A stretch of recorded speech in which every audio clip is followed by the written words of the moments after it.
Hello दोस्तों, स्वागत है एक बार फिर से आपका मेरे चैनल पे लीगल न्यूज 127 पे। दोस्तों, जैसे आपने मेरे थंबनेल देखा, आज की वीडियो बहुत ज्यादा इंपॉर्टेंट है। जब भी मेंटेनेंस का केस लगता है तो आप में से मोस्टली पति यही कंफ्यूज होते हैं कि मेंटेनेंस केस लगते समय जब क्रॉस क्वेश्चन होता है तो उस पर पत्नी से या उसके वकील से क्या क्वेश्चन हमें करने चाहिए।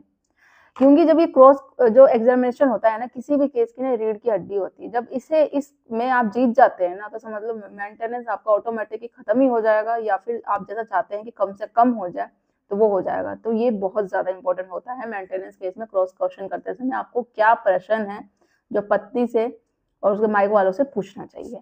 तो वीडियो पे ये पूरी वीडियो देखने के लिए आपको स्किप मत करना। चैनल पे नए जुड़े हो तो चैनल को लाइक करना, शेयर करना, सब्सक्राइब करना बिल्कुल न भूलिएगा। साथ ही बेल आइकन दबा दीजिए ताकि आपको टाइम टाइम से मेरी वीडियो की नोटिफिकेशन सबसे पहले मिलती रहे।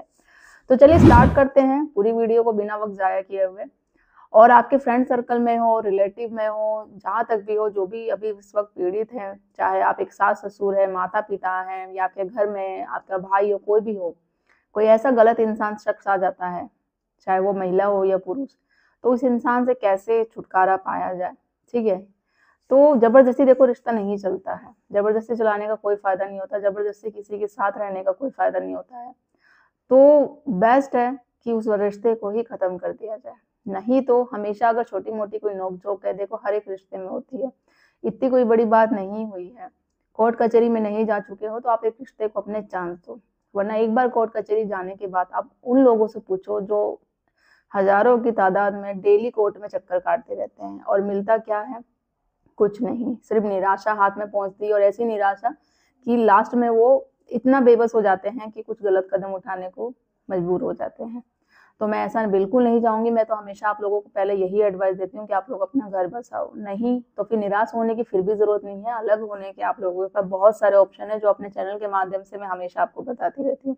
और आशा करती रहूंगी कि आप ये जो वीडियो मेरी देखते हैं उसको अपने केस में भी इम्प्लीमेंट कर सके। और कुछ हेल्प चाहते हैं तो जरूर मुझे कॉल करिए, मेरी टीम से अपॉइंटमेंट बुक करके आपको प्रॉपर लीगल गाइडेंस मिलेगी। तो बात करते हैं, जैसे मैंने बोला, क्रॉस एग्जामिनेशन किसी भी केस की रीढ़ की हड्डी होती है जो बहुत आप पे आपके केस में काम करती है। कि मेंटेनेंस ऑर्डर लगते समय जब पत्नी क्या करती है, जब भी केस लगता है वो सबसे पहले स्टार्ट करेगी इंट्री मेंटेनेंस कि केस का फैसला चलो छोड़ो। वो कोर्ट में अपने आप को इस तरीके से शो करेगी, मैं बेबस हूँ, लाचार हूँ, मेरे पास खाने को रहने को नहीं है, मेरे पति ने, मेरे घर वालों ने मुझ पर इतना दुख किया है, इतने मेरे साथ पीड़ा करी है, आंसू तक वो दिखाएगी, जिससे कि उसको मेंटेनेंस चालू हो जाए, इंट्री मेंटेनेंस। और जो वो वही चाहती है। अब ना लगने के लिए आपको भी तो मेहनत करनी पड़ेगी, आपको भी फाइट करना पड़ेगा, क्योंकि वो पैसे लेने के लिए इतनी सारी तिगड़मबाजी कर रही है। तो आप अपनी मेहनत से इतने पैसे कमाए हैं, उस इंसान से पूछो उस उनसे कि पैसे कमाने के लिए कितनी मेहनत करनी पड़ती है, और उसको ऐसे ही जायज तो नहीं होने दे सकते, किसी को भी नहीं ऐसे लुटा सकते, स्पेशली उस पर्सन को जो कभी आपकी लाइफ पार्टनर थी बट आपके झूठे केसों में आपको फंसा रखा है, आपकी फैमिली वालों को फंसा रखा है। तो पैसे तो दो, महिला को, पत्नी को पैसे दो, बट झूठी को क्यों दो, जिसने आपकी जिंदगी खराब कर दी थी। तो आप क्रॉस करते समय देखो पूछना क्या है, जब भी सबसे पहले जब मेंटेनेंस का केस लगेगा तो वो अपनी खुद ही विटनेस होगी, उसे पूछा जाएगा तो वो वही कहेगी, मुझे मार पीट के निकाल दिया गया, ये कर दिया गया, धक्के मार के, मैं तो एक ही कपड़े में बाहर आ गई, मुझे मेरा सारा सामान भी रख लिया गया। ऑलमोस्ट यही महिला है, वो झूठी महिला यही गवाही देती है। अब उनसे देखा जाएगा ना, जब वो स्टेटमेंट जब वो बोलती है तो जो उन्होंने पिटीशन पे लिखवा रखी है ना, वो same to same as it is copy होती है, वही बात बोल देती है, कुछ डिफरेंट ज्यादा नहीं होता। और उसके बाद जो वो देती है रिप्लाई में, लाइक जो इनकम एफिडेविट देती है, तो आपको पता है उसमें से 90% बातें झूठी होती है। ये वो जॉब करती है छुपाना, अपनी इनकम को छुपाना, क्वालिफिकेशन को छुपाना, बैंक स्टेटमेंट नहीं देना, सैलरी स्लिप नहीं देना, ITR यहाँ तक जमा नहीं करना। तो क्रॉस करते समय अब आप स्टार्ट करेंगे जब भी क्रॉस इस वक्त, तो आपको क्या करना है, एक चीज बहुत ज्यादा जो ध्यान रखनी है, अग्रेसिव नहीं होना, मतलब गुस्से में नहीं पूछना है, बहुत ही प्यार से प्रश्न पूछना अपनी पत्नी से कि शादी कब हुई थी। पहला क्वेश्चन तो यही होगा, शादी की डेट क्या थी। फिर उसके बाद सेपरेशन की डेट क्या थी, कब अलग हुए थे। अब सेपरेशन की जब वो डेट बताएगी तो अपनी वो पूरी घटना भी बताएगी, मुझे निकाल दिया गया, मेरे साथ अत्याचार करते थे, टॉर्चर करते थे, या वो बोलेगी मुझे धक्के मार खुद निकाल दिया गया, या मेरे माँ बाप आए वो फिर मुझे लेके चले गए। तो आपको बड़े प्यार से ये चीजें पूछना है।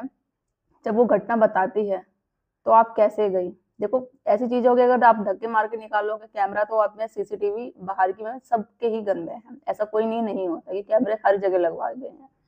तो वो फुटेज आप रिप्लाई करते समय ना कैमरे की फुटेज उसी समय दे दो जब आप रिप्लाई फाइल करते हो। दूसरा, आप उससे पूछो क्या जब आपके साथ ये सारी घटना हुई तो क्या आप पुलिस स्टेशन गई? मायके जाने की बजाय आप पुलिस स्टेशन क्यों नहीं गई? आपने रिपोर्ट क्यों नहीं करवाई? या आपने चलो कॉल ही कुछ किया हो? उसका जवाब होगा ना, तो उससे साफ जाहिर होगा झूठ बोल रही है। चलो मान लिया आपको टेंशन हो रही थी, आपके साथ ये सारी घटना हुई, आपने उस समय पुलिस को फोन नहीं किया या पुलिस स्टेशन नहीं गई, मायके जाने के बाद तो आपने वहां कंप्लेंट लिखवाई होगी 1-2 दिन के बाद, तो उससे भी जाहिर हो जाएगा कि वो सच बोल रही है झूठ। दूसरा, कि आपके मायके वालों को पता कैसे चला कि आपके साथ ये घरेलू हिंसा होती थी, मारपीट होती थी, टॉर्चर करते थे? क्या उन्होंने खुद देखा है आके? तो बोलेगी नहीं मैंने बताया, तो मैं आपके बताने से यकीन कर लिया। अब वही सेम उसके घर वालों से क्वेश्चन पूछो, आपको कैसे पता चला कि इसके साथ घरेलू हिंसा होती थी? हम इसको खाने को नहीं देते थे, पीने को, टॉर्चर करते थे, दहेज के लिए मारपीट करते थे, तो कुछ देखा होगा? नहीं, बेटी ने बताया। तो बेटी ने बताया तो आपने ये नहीं जाहिर समझा कि चलो एक बार बात कर लूं मैं इसके ससुराल वालों से, इसके पति से बात कर लूं, क्या ये जो बोल रही है सही है या नहीं? तो आपने ये जरूरी नहीं समझा कि अपने बेटी का घर बसाओ, एक बार बात करके क्लियर कर लो कि क्या कंफ्यूजन है। चलो बेटी, आप झूठा नहीं साबित करना चाहते बेटी को, एक बार बात करके क्लियर हो सकते थे, क्या पता बेटी तेरी भी गलती हो सकती थी, ससुराल वाले चलो ठीक है मैं मान लिया अगर उनकी भी गलती, चलो बैठ के मिलजुल के बात करते हैं हम। शादी तो करी घर बसाने के लिए, तोड़ने तो नहीं। बट ऑलमोस्ट क्या करते हैं, बात सुने बिना बेटी ने बोल दी अच्छा ऐसा हुआ है, तो उनकी हिम्मत कैसी हुई, चल चलते हैं पुलिस स्टेशन, चल कंप्लेन करते हैं। मतलब बात नहीं करनी है, रिश्ते को बचाना नहीं है, कोशिश बिल्कुल नहीं करनी, पैसा है रुतबा है तो तुरंत पुलिस स्टेशन पहुंच जाएंगे, क्योंकि उनको और बेटी को मतलब घर बसाने की जगह घर तुड़वाने का साथ देना है। तुरंत भाई पहुंच जाएगा साथ में, बाप पहुंच जाएगा पुलिस स्टेशन लेके, कंप्लेंट दर्ज कर दो, एफआईआर दर्ज कर दो, मेरी बेटी को मेरी बहन को टॉर्चर करते थे। तो ये घर तुड़वाने वाला ही काम होता है। तो घर तुड़वाना है तो शादी ही मत करो ना, क्यों शादी कर रहे हो, क्यों इतना पैसा लगा के धूमधाम से बेटी की शादी करते हो, दहेज देते हो, फिर बाद में वही सूद समेत वापस लेने की डिमांड करते हैं। और ये स्पेशली वो लोग करते हैं जिनका बहुत पैसा होता है, और घर बसे ना घर से बेटी का तो नहीं। और बाद में फिर ये भी टेंशन होती है कि भाई एज निकल रही है, अब दूसरी शादी करनी है, कैसे होगा, ये मैटर जल्दी से सुलझ जाए।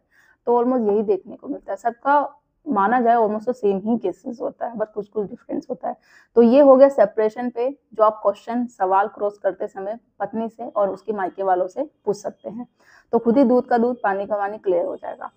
अब इसके अलावा ये क्वेश्चन कर सकते हैं डाइजेशन के बेस पे, कि सेम यही हो जाएगा कि डाइजेशन वही हुआ ग्राउंड पे जिस आधार पे आपको डिवोर्स मिल जाएगा, क्या डेट थी, कौन सी डेट से पर्टिकुलर जब कंप्लेन करी या आपने किया तो उस डेट पे आपको डिवोर्स मिल जाएगा। वो सारे क्वेश्चन आपको इस पे भी कर देने हैं।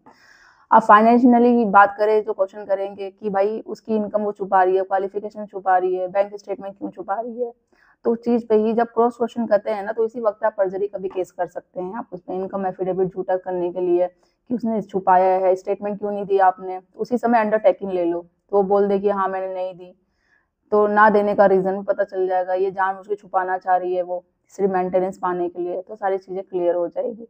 ठीक है, तो ये सारी चीजें हैं आज की डेट में ना। देखो, और इसके बाद ये भी पूछो क्या तुम आज की डेट में मेरे साथ रहना चाहती हो, या आपका वकील भी पूछेगा कि आज की डेट में क्या तुम अपने पति के साथ रहना चाहती हो, तो उसका जवाब ना ही होगा।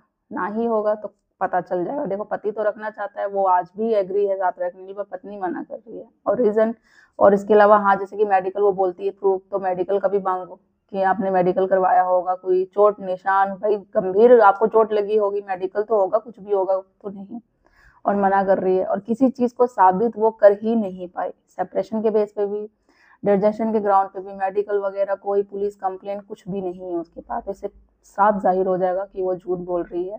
मेंटेनेंस तो क्या, उसको मेंटेनेंस का एम भी नहीं मिलेगा, कुछ भी नहीं मिलेगा, 1 रुपए नहीं मिलेगा, जीरो अमाउंट पर सेटलमेंट होगा।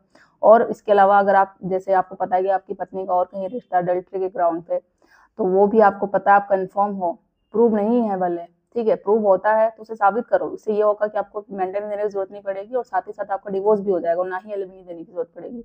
आपने देखा हो, कॉल रिकॉर्ड, चैट सुनी हो, व्हाट्सअप चैट, ये सारे प्रूफ माने जाएंगे। आपने कहीं देख लिया हो, फेसबुक पे उसने पोस्ट किया हो, स्टेटस किया हो, फोटोज हो साथ में, ठीक है, तो वो सारी चीज एविडेंस बनाओ, प्रूव करो, कोर्ट में सबमिट करो रिप्लाई करते समय कि ये है, इस आधार पे मैं उसे रखना नहीं चाहता, इस आधार पे मेरा ये ग्राउंड है जिससे मैं डिवोर्स चाहता हूँ। तो ये चीज है। तो आई होप मैंने क्लियर कर दिया होगा कि मेंटेनेंस ऑर्डर लगते समय क्रॉस एग्जामिनेशन के समय आपको क्या प्रश्न है जो अपनी पत्नी से पूछने चाहिए उसके मायके वालों से। तो और भी अगर कुछ चीज़ें रह गई होंगी तो आप मुझसे कमेंट में करके पूछ सकते हैं। ज़्यादा से ज़्यादा लोग तक शेयर करिए, चैनल को सब्सक्राइब करना बिल्कुल ना भूलिए। जल्दी मिलती हूँ मैं कैसे इन्फॉर्मेटिव वीडियो के साथ, तब तक के लिए थैंक यू।